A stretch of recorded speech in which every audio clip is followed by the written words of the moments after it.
Reborn, I changed my exam seat overnight. The girls who copied me opened the wrong final paper. The first sound I heard after dying was the scrape of a chair behind me. The second was Morel heart whispering, "Keep your shoulders lower. I can't see number 12. My fingers froze around a black pen. Fluorescent lights buzzed above the senior examination hall, and the clock on the wall showed 8:47 in the morning. I knew that clock. I knew the ink stain on desk 18, the loose floor tile beneath my left shoe, and the sharp citrus perfume drifting from the girl seated 2 rows behind me. I had lived this morning before. More importantly, I had been destroyed by what happened next. In my first life, I turned around. That single movement gave the invigilator a perfect view of the folded answer strip planted beneath my sleeve. Morel gasped at exactly the right moment. Tessa Arden started crying. June Bell insisted she had seen me distributing answers before the exam. 3 girls who had copied my work for almost 2 years became 3 flawless witnesses, and I became the scholarship student who had sold the final paper. By sunset, my exam was voided. By Friday, I was suspended. By the end of the month, my university offer disappeared.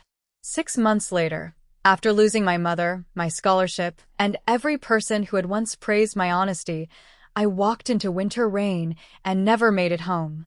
Yet there I was again, breathing. Morel tapped her shoe twice against the back leg of my chair. That was our old signal. 2 taps meant she needed the next answer. In my first life, I had shifted my elbow so she could read the letter circled on my question booklet. I had told myself I was helping friends who panicked under pressure. I had ignored the fact that their panic vanished whenever grades were announced. I had ignored the designer bags, the private tutors, the parents who donated entire science labs. Most of all, I had ignored the way Morel smiled whenever I took a risk for her. This time, I did not move. "Miss Rowan," the invigilator said from the aisle, and my heart slammed against my ribs. For one wild second, I thought the accusation had already begun. Then she pointed toward the front wall. "The rehearsal session has ended. Leave your practice booklet face down." Rehearsal? Not the final. My eyes dropped to the date printed across the practice cover. Monday, November 14th. The actual Crown examination was scheduled for Tuesday, November 15th. I had not returned to the morning of my ruin. I had returned 24 hours earlier. The bell rang. Chairs scraped. Students exhaled and stretched, already complaining about the practice questions. I remained seated until the hall blurred back into focus. One day. I had one day to stop the trap, protect my scholarship, and learn why the 3 girls who called me their best friend had needed me disgraced so badly. Morel leaned over my desk before I could stand. She looked exactly as I remembered. Glossy chestnut hair, pearl clips, pale pink nails, and eyes that seemed kind until you noticed how carefully they measured every weakness in the room. "You were acting strange," she murmured. I tapped twice. I was concentrating. My voice sounded steadier than I felt. Tessa joined us, hugging her practice booklet against her blazer. She had a soft face that teachers trusted immediately. In my first life, she had cried during the disciplinary hearing so convincingly that the deputy principal offered her water. "You always let us check the difficult ones," she said. "What happened?" June arrived last. Unlike the others, she did not speak. Her gaze moved from my face to my sleeve, then to the floor beneath my desk. She knew where the answer strip would be planted tomorrow. The realization chilled me more than Morel's smile. I pushed back my chair. "Maybe you should study tonight." Tessa laughed because she thought I was joking. Morel did not. She caught my wrist as students streamed around us. Her grip looked gentle, but her thumb pressed directly over my pulse. "Ivy," she said, still smiling, "we agreed not to become selfish right before the most important exam of our lives." There it was. Not friendship. Ownership. I looked down at her hand until she released me. Then it's lucky the exam measures what each of us knows. For half a second, her expression emptied. No sweetness. No concern. Just calculation. Then the mask returned. "Of course." She stepped aside, and I walked out of the hall without looking back. The corridor outside St. Aurelia Academy's main auditorium had always felt too beautiful for the things that happened inside it. Sunlight poured through stained glass windows dedicated to former valedictorians. Gold-lettered plaques celebrated integrity, courage, and service. My own photograph hung on the current scholars board near the staircase. Ivy Rowan, academic scholarship recipient, ranked first in year 12. In my first life, that photograph was removed before the disciplinary hearing. Morel's father later funded a new honor board, and her name replaced mine at the top. I stopped beneath my picture. A memory struck without warning.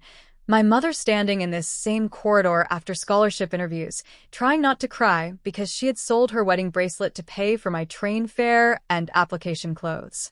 Never be ashamed of needing the opportunity, she had told me. Be ashamed only if you waste it. I had wasted it on girls who treated my intelligence like a shared subscription. My phone vibrated. Morel, rooftop.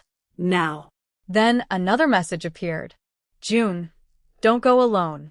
I stared at June's warning until the screen dimmed. In my first life, June had been the quietest of the three and the most devastating witness. She claimed I had created a cheating system using shoe taps, page turns, and hand positions. Every detail had been true. She simply neglected to mention that Morel designed the signals and Tessa recruited the buyers. Why warn me now? I deleted neither message. Instead, I opened the school portal and checked the final examination notice. Most of it was familiar. Arrive by 8, clear pencil cases only, no electronic devices, assigned seating mandatory. Then I saw a line I had forgotten because it had seemed irrelevant the first time. Due to overnight ventilation repairs, candidates may submit a medical or environmental seat change request before 6 p.m. Approved changes will appear on the revised seating plan at 9 p.m.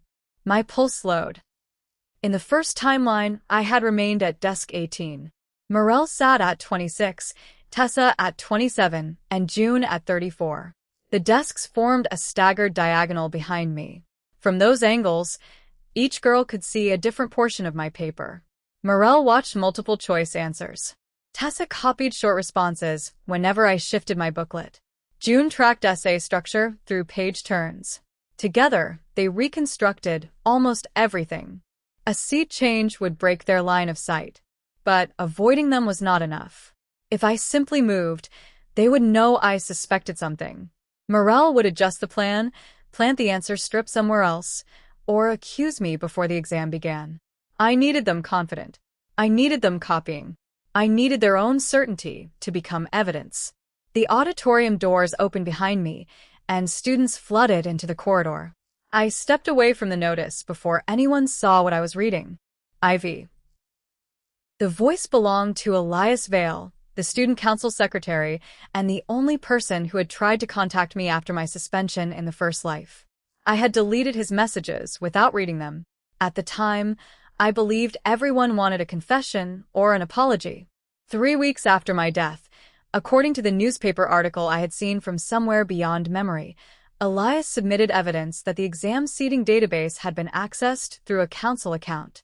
The investigation came too late to save me. He stood beside the scholars' board, holding a stack of attendance sheets. You look like you've seen a ghost. I saw something worse. His eyebrows lifted. Monday morning? Morel Hart with a plan. That erased his smile. Elias had no reason to trust me yet, but his family had spent generations producing solicitors, auditors, and inconvenient people who asked for receipts. He glanced toward the staircase, where Morel's pink ribbon disappeared around the landing. What kind of plan? The kind that requires the final seating map. His fingers tightened around the papers. A small reaction, but I caught it. Why would you say that? Because someone accessed it last year during midterms, and you found the log. Silence fell between us. I had guessed. His face confirmed it. Elias lowered his voice. That incident was sealed by administration. So was the disciplinary report that blamed a janitor who retired the next week. Now he looked at me as if I had become a different person during rehearsal. He was not wrong. Before he could question me, the rooftop stairwell door slammed above us.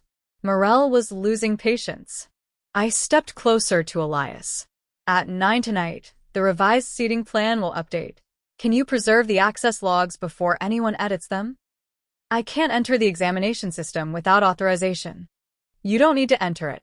Student council accounts receive automated room allocation copies for emergency evacuation lists. Check whether anyone uses your credentials after 6. His expression sharpened. You think someone has my password?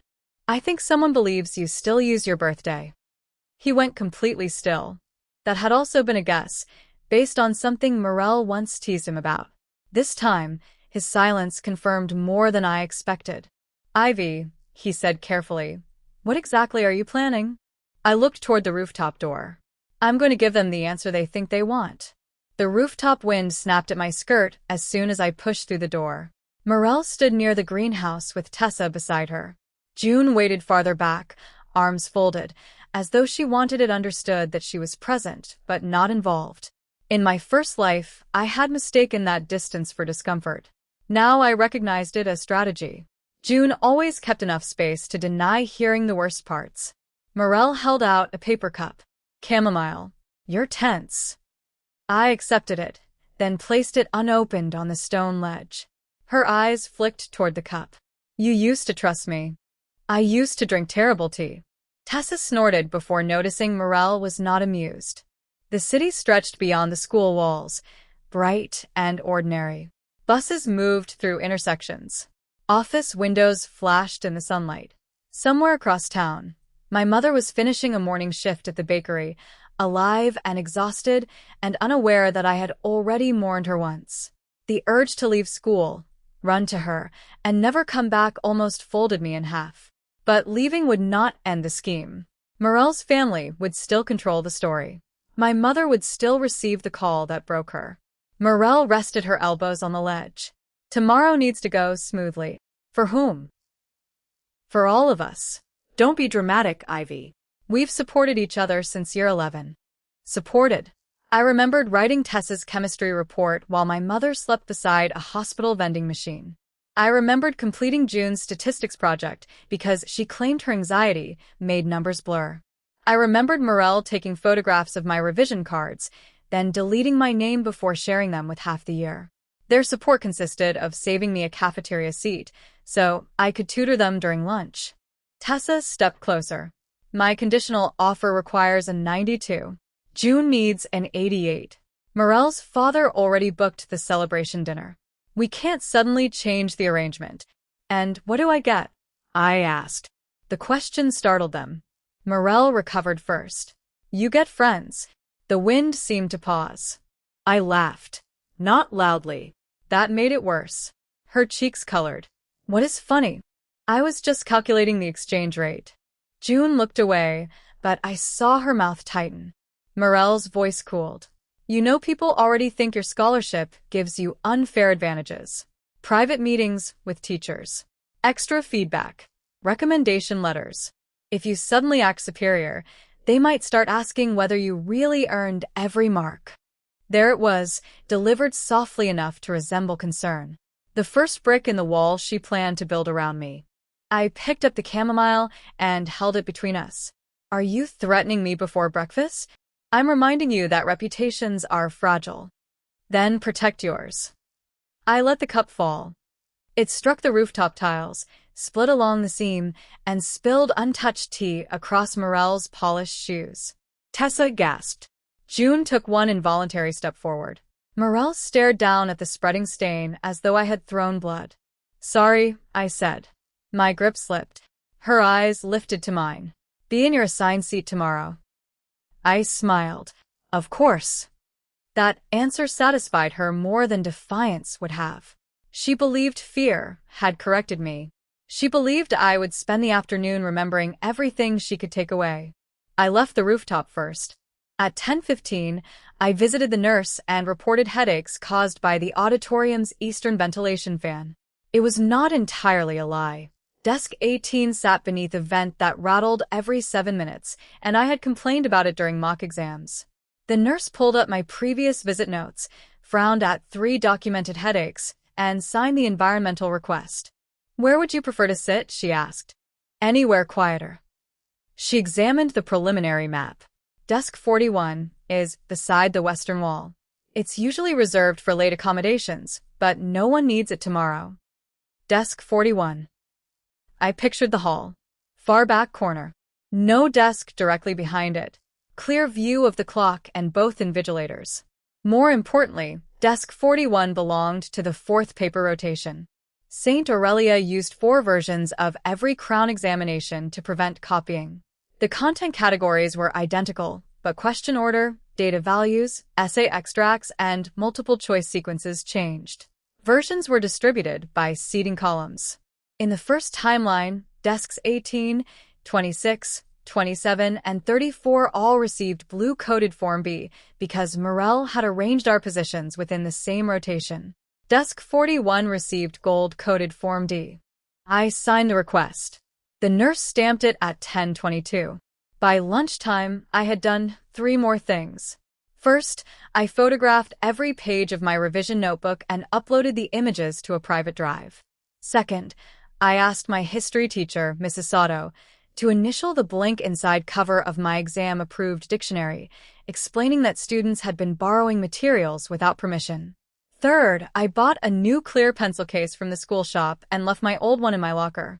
The old case mattered. In my first life, the folded answer strip appeared beneath the elastic loop holding my spare pen. I had never noticed it because Morel often took my case to organize our shared supplies. Tomorrow, she expected the same navy eraser, the same ruler with a cracked corner, and the same spare pen beneath which Tessa would slide the strip. I placed all 3 items inside the old case, then added a tiny square of graphite paper under the zipper lining. Anyone opening it would leave dark smudges along their fingertips. At 12:40, I carried the case into the library and set it on our usual table. Morel arrived 2 minutes later. "You disappeared," she said. "Nurse." Her gaze dropped immediately to the pencil case. "Are you sick?" "Just a headache." Tessa sat across from me and began unpacking color-coded notes she had never written. June took the chair beside the window. For 40 minutes, we revised as if nothing had changed. Morel asked me to explain source reliability. Tessa requested a model introduction. June wanted a mnemonic for constitutional amendments. I answered every question correctly, clearly, and generously. That confused them more than anger would have. At 1:23, I stood. "I'm getting water." I left the old pencil case beside my notebook and walked toward the fountains without turning around. A convex security mirror hung above the library exit. In its reflection, I watched Tessa move first. She nudged the case toward Morel. Morel unzipped it beneath the table. June scanned the room. 10 seconds. 15. Morel removed something from her blazer pocket and pressed it beneath the spare pen. My body reacted before my mind did. Heat climbed my throat. My hands curled. I had known they would do it, yet seeing the betrayal stripped away every excuse I had ever made for them. They were not panicked girls making one terrible choice. The strip had been prepared a full day in advance. The accusation had been rehearsed. My destruction had been homework. I filled my bottle, returned to the table, and sat down. "Feel better?" June asked. "Much." Morel's fingertips were clean. She had worn transparent, disposable gloves, probably taken from the chemistry lab. Tessa's right index finger, however, bore a faint gray crescent near the nail. She had touched the zipper after Morel closed it. I pretended not to notice. At 2:05, the library printer jammed. The noise was ordinary, a mechanical cough, then 3 warning beeps, but June flinched so hard her pen rolled off the table. She bent to retrieve it. When she rose, a folded note rested beside my hand. "Don't use your pencil case tomorrow." I read it once, slid it under my notebook, and continued explaining judicial precedent. June had warned me twice. That did not make her innocent. It made her frightened. After classes, I went home instead of attending the group revision session Morel had scheduled. My mother was asleep at the kitchen table, cheek resting on folded arms, a dusting of flowers still visible near her wrist. A half-finished cup of coffee sat beside overdue electricity notices. In my first life, I had hidden the disciplinary letter from her for 2 days. When I finally told her, she did not accuse me. She simply asked, "Why didn't you think I would believe you?" I had no answer then. I draped a blanket over her shoulders.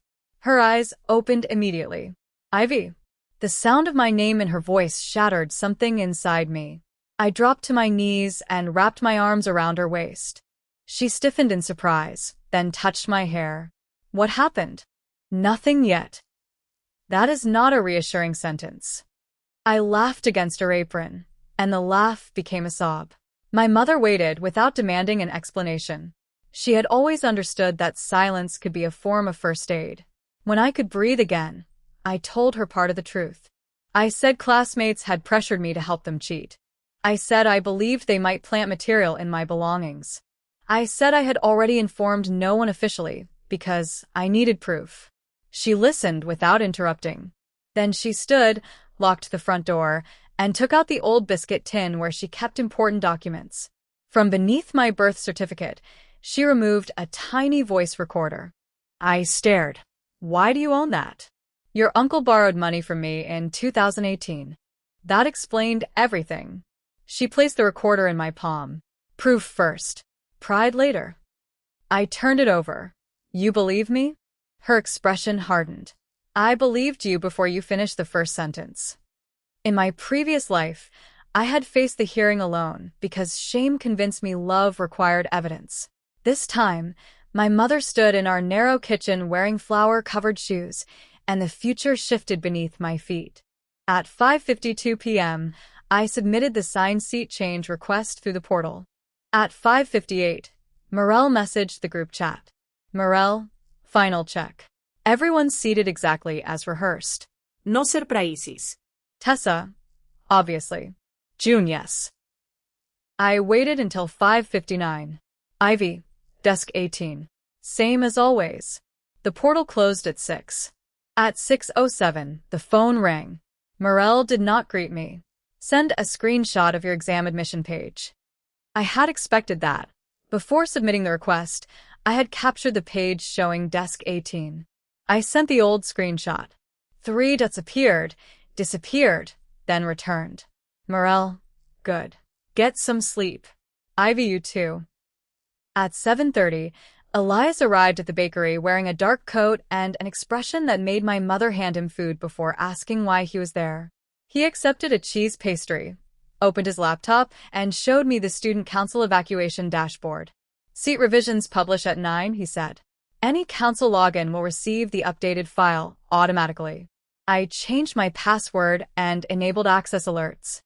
"Did anyone try the old one?" "4 times. He turned the screen. The attempts came from the school's East Residence Network, where Morel lived during term. The username entered was his. The password was his birthday followed by the number 1. I felt no triumph, only confirmation. Elias continued. After the failed attempts, someone requested a password reset. They couldn't access my email, so it stopped there. Then Morel won't see the revised map. She may have another source. She does. I thought of Tessa's older sister, who worked part-time in the administration office. That is why we let her think she succeeded. At exactly 9, the revised seating chart appeared. My name moved from desk 18 to desk 41. Morel remained at 26. Tessa remained at 27. June remained at 34. A student named Clara Wynn, absent all term because of surgery, still appeared at desk 42 as a placeholder. No one sat behind me. Elias studied the map. "They will see you move in the morning." "Yes." "Then they won't copy. They will if they think the move happened too late to change the paper rotation." He frowned. I opened the examination policy appendix. Seat changes after the preliminary printing deadline keep the candidate's original paper code unless the chief invigilator manually reallocates it. That was the old rule. It changed this year. Now all revised seats receive the version assigned to the physical desk. Elias read the paragraph twice. Most students would assume the old rule still applies. Morel definitely will. Her sister graduated last year, and explained the system to her. So, She'll think you moved to 41, but kept Form B. Exactly. And her group will still receive Form B. Not after the final revision. I pointed to desks 26, 27, and 34. The ventilation closure forced the school to compress 2 eastern columns. Their desk numbers stayed visible on the student portal, but the invigilator's internal map renumbered the paper distribution sequence. Those 3 seats now fell into 3 different rotations. Morel would receive blue Form B, Tessa silver Form C, and June red Form A. Elias stared at me. They don't know they'll have different papers from each other. No. And they plan to copy the answer sequence they see from you. Yes. But from desk 41, they cannot see you. I closed the policy file. They won't need to see me directly. His eyes narrowed. What did you give them? I reached into my bag and removed a sheet covered in large, neat circles. B, D, A, C, C, B, D, A, 40 multiple choice answers, followed by shorthand essay markers. It looked like the quick reference sequence I sometimes wrote during practice to check my work. Every answer was false. I left this between the pages of my constitutional law notes, I said. Morel photographed it while I got water. You saw her? Through the security mirror. And you're certain she believes these are tomorrow's answers? No. She believes they are the answers I derived from a leaked paper. Elias nearly dropped the pastry. That was the second trap. During the library session, I had deliberately mentioned that Mrs. Sato's examples matched the style of last year's restricted Crown questions. Then I had acted nervous whenever Morel touched my notebook. The false answer sequence included one phrase, Marbury framework, that did not belong in our syllabus, but appeared in a leaked examination scandal at another school. Morel would recognize it as forbidden material. She would believe I had obtained the final paper secretly, which meant she would never ask me to confirm the sequence. Asking would expose what she had stolen. She plans to frame you for possessing leaked answers, Elias said slowly. But she also plans to use them first. Greed makes people multitask. My mother set 3 cups of tea on the table, then let her be very productive. I slept for 3 hours. At 4:12 a.m., a message lit my screen. June, she knows your seat changed. A second message followed before I could answer. June, Tessa's sister saw the internal list. Morel says it doesn't matter because your paper code stays B. Exactly as planned. Then June sent one final line. June, she's putting a strip in your dictionary instead. I set opreiz. My dictionary was in my school locker. Mrs. Sato had annealed its inside cover, but a planted strip would still look damning unless I could prove when it appeared. I called Elias. He answered on the first ring, sounding fully awake. Someone is going to access my locker, I said. Already handled. He had asked campus security to preserve the overnight corridor footage after the failed login attempts. The cameras did not point inside the locker alcove, but they covered both entrances. Anyone entering after hours would be recorded. At 6:35, I arrived at school with my mother. Parents normally stopped at the front gate, yet she walked beside me to reception carrying the sealed new pencil case and the recorder. She looked smaller than the marble pillars around us, but no one had ever seemed more difficult to intimidate. The chief invigilator, Dr. Mercer, met us in his office. I told him I believed students intended to plant unauthorized material in my belongings and copy a false answer sequence attributed to me. I showed him the library photographs, the graphite-lined pencil case, the old seating screenshot, my approved seat change, and Elias's access alerts. I did not ask him to cancel the exam or confront Morel. I asked him to observe.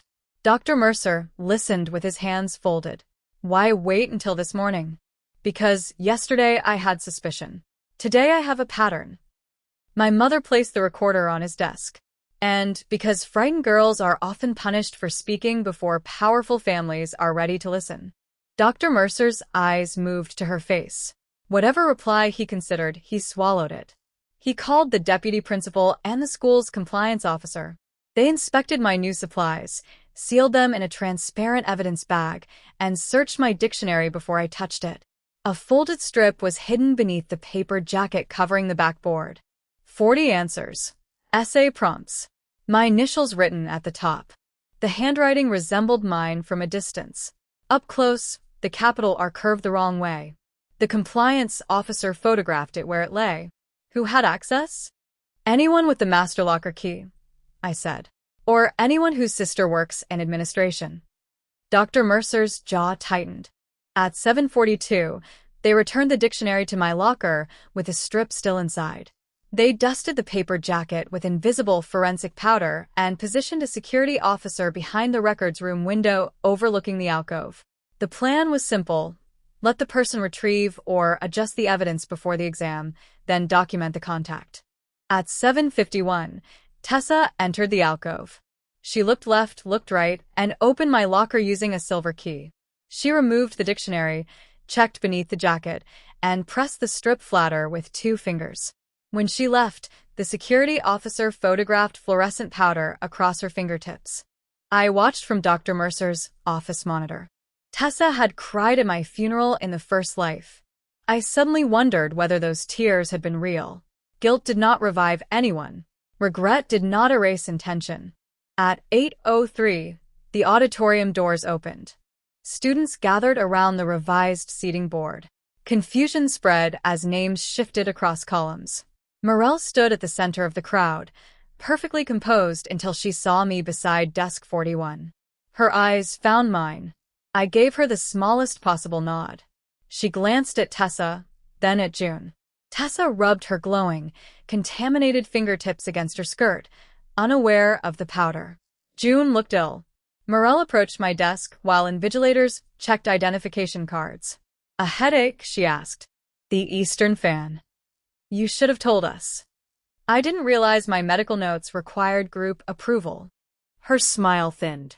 You still have blue, don't you? There it was. She wanted confirmation that my original Form B assignment remained unchanged. I opened my clear pencil case and aligned my pens. Why would my paper color matter to you? For the first time that morning, she made a mistake. Her gaze flicked toward the false answer sequence written beneath the cuff of her left sleeve. Only once. It was enough. Dr. Mercer called for silence. Morel returned to desk 26. Tessa sat at 27. June took 34. Their angles no longer connected, but each had memorized the same sequence. B, D, A, C, C, B, D, A.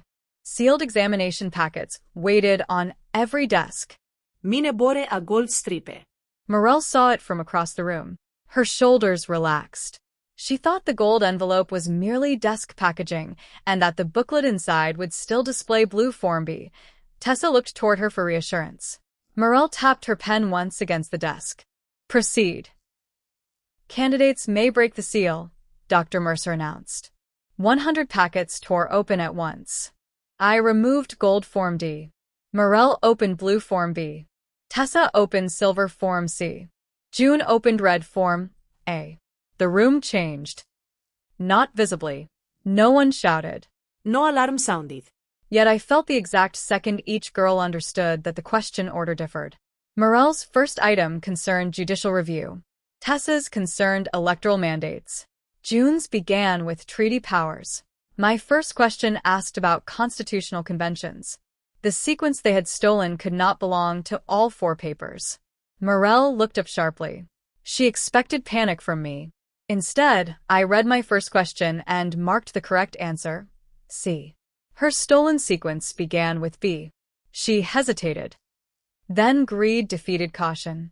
Morel filled B. Tessa watched Morel's pen angle and copied B onto Form C. June stared at her first question for almost a minute. She knew B was wrong. Even without studying, she knew the treaty described in the passage had never been ratified. Her pencil hovered. Morel tapped once. June marked B. Question 2. The stolen sequence said D. Mine was A. Morel chose D. Tessa chose D. June chose D. By question 6, the pattern became almost painful to watch. The false sequence was not random. Elias and I had designed it to create distinctive contradictions across the versions. On Form B, it selected a court that did not exist. On Form C, It assigned executive power to a ceremonial committee. On Form A, it treated a repealed amendment as current law. Any student could make one such mistake. 3 students making 40 coordinated but differently absurd mistakes would be statistically louder than a confession. At question 12, Tessa began to shake. At question 16, Morel looked toward my desk again. I had turned the page. She could not see my answers, but she could see my pace. She mistook confidence for proof and continued. At question 20, June stopped. She erased the answer from her sheet, closed her eyes, and raised her hand. An invigilator approached. June whispered something. The invigilator led her from the hall with her booklet sealed beneath one arm. Morel's face strained of color. Tessa started crying silently. I kept writing. The essay section contained the final bait.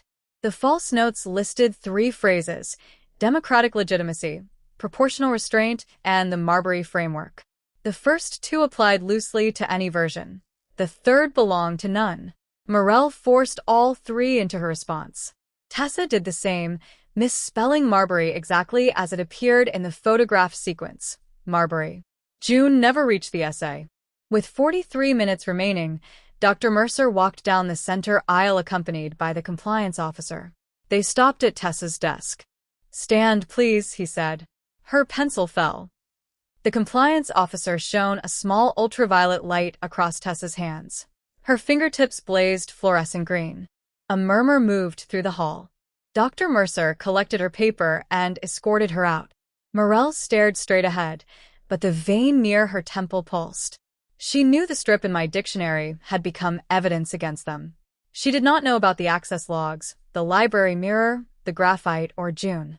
She still believed she could control the story. That belief lasted 9 more minutes. 2 officers entered the hall and asked Morel to stand. As she reached for her blazer, a folded photograph slipped from her cuff. It landed face up beside her desk. My false answer sequence. The room went silent enough to hear the clock motor. Morel looked at me then. Not with fear. With hatred so clean it almost looked peaceful. You changed the seat, she said. Dr. Mercer ordered her not to speak.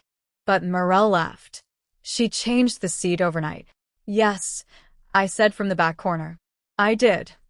The compliance officer removed her booklet. Blue Form B lay open beneath 40 copied answers and an essay built around a doctrine not included in the paper. Morel's laugh stopped. The final examination resumed after they took her away. Some students could barely focus. I could. Every question felt like a door opening. When Dr. Mercer called time, I placed my pen down and looked at the gold cover of Form D. In my first life, that bell had ended my future. This time, it ended their certainty. The disciplinary hearing began at 2 that afternoon. Morel arrived with her father, 2 solicitors, and a statement claiming I had orchestrated an elaborate revenge plot because I resented wealthy students. Tessa arrived with swollen eyes and no sister. June arrived alone. I sat beside my mother. The evidence unfolded in order. The failed attempts to access Elias's council account. The administration login used by Tessa's sister. Security footage showing Tessa entering my locker alcove. Fluorescent powder on her hands. Graphite residue recovered from her library notes. The planted strip beneath my dictionary jacket. Morel's photograph of the false sequence. 3 examination papers containing the same answer pattern despite different questions. Then Dr. Mercer played the audio captured by the recorder sewn inside my blazer pocket. Morel's rooftop voice filled the room. Be in your assigned seat tomorrow. My reply followed, of course. Then her warning. Reputations are fragile. Her father's solicitor stopped taking notes. June spoke last. She admitted Morel had organized copying throughout year 11. Tessa collected materials and planted evidence whenever a student became inconvenient. June tracked signals and created plausible explanations. They had selected me because my ranking made my answers valuable and my scholarship made me vulnerable. If accused, I had fewer resources to fight. If expelled, Morel would become first in the year. Why frame her after the final? The deputy principal asked. June looked at me, tears standing in her eyes. Because Morel learned Ivy had been nominated for the Ashbourne Scholarship. The room shifted. The Ashbourne was not merely university funding. It included a national academic profile, mentoring, and a guaranteed internship. Only one St. Aurelia student could be endorsed. I had never known I was nominated. June continued. Morel's father promised the school a new performing arts wing if Morel received the endorsement. Ivy's marks made that impossible. So the plan was to use her answers, then make her ineligible. Morel finally lost control. You copied too, she snapped. June flinched. Yes. You warned her. Yes. You coward. June looked down at her hands. I was a coward when I helped you. Warning her was the first thing I did because I was tired of being one. I did not forgive her. Not then. Perhaps not ever. But forgiveness and truth were different doors, and she had opened one. The academy voided all three girls' final papers. Morel and Tessa were expelled for coordinated academic misconduct, evidence tampering, unauthorized system access, and attempted defamation. June received a year-long suspension, lost her leadership positions, and was required to repeat the course elsewhere because she cooperated before completing the exam. Tessa's sister was dismissed and referred for investigation. Morel's father withdrew his promised donation before sunset. The performing arts wing was never built. My examination result was released 3 weeks later. 98. The 2 marks I lost came from a citation I had shortened under pressure. Mrs. Sato apologized while smiling so broadly that it did not sound like criticism.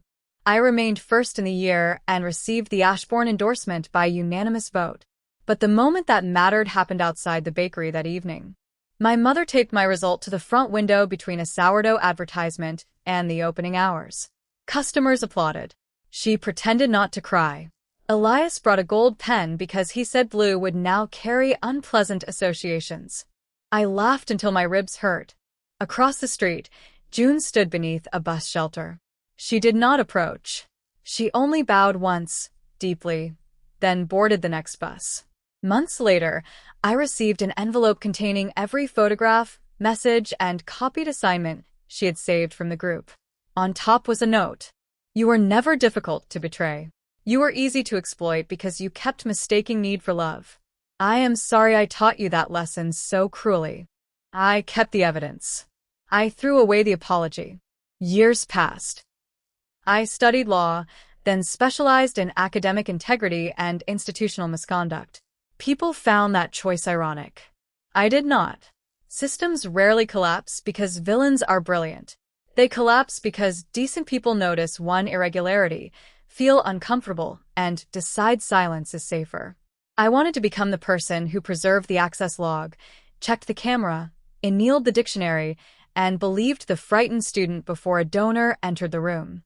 On the 5th anniversary of the Crown examination, St. Aurelia invited me to speak to graduating students. The auditorium had been renovated, but desk 41 still sat near the western wall. I found it before the ceremony and ran my fingers over the scratched wooden edge. A student volunteer recognized me. Is that where you caught them? She asked. No, I said. That is where they caught themselves. She looked confused, so I explained. Changing my seat did not defeat Morel. Her certainty did. She believed intelligence belonged to whoever could steal it. She believed friendship was leverage, poverty was weakness, and reputation could replace truth if enough important people repeated the lie. When I moved overnight, she never reconsidered the plan. She simply assumed the entire examination system would bend around what she wanted. That was why the wrong paper mattered. Not because Form B was harder than Form D. Not because the colors exposed her. It mattered because, for the first time, Morel opened a future that had not been arranged for her. The questions were unfamiliar. The girl she controlled was out of reach. Her accomplices held different versions. Every advantage she had stolen became useless at once. She could have stopped. She could have trusted her own mind, answered what she knew, and accepted an imperfect score. Instead, she copied. Tessa copied. June copied until fear finally became conscience. And I wrote my own answers. After the speech, I walked outside to find my mother waiting beside the same stained glass corridor where my scholar photograph had once hung. Her hair had silvered. The bakery had expanded to 3 locations. She still carried overdue notices in her handbag long after there were no overdue bills, as though hardship might return if she stopped remembering it. "You stared at that desk for a long time," she said. I was saying goodbye. To the girls? No. To the version of me who thought survival meant staying useful to people who hurt her. My mother linked her arm through mine. Good. She studied too much anyway. We stepped into the evening sunlight. Behind us, students filled the auditorium, checking seat numbers and opening blank notebooks. Ahead of us, the city moved with all its ordinary noise. No dramatic Sander. No final confrontation. No message from Morel asking for forgiveness. I later heard she completed school privately under her mother's surname.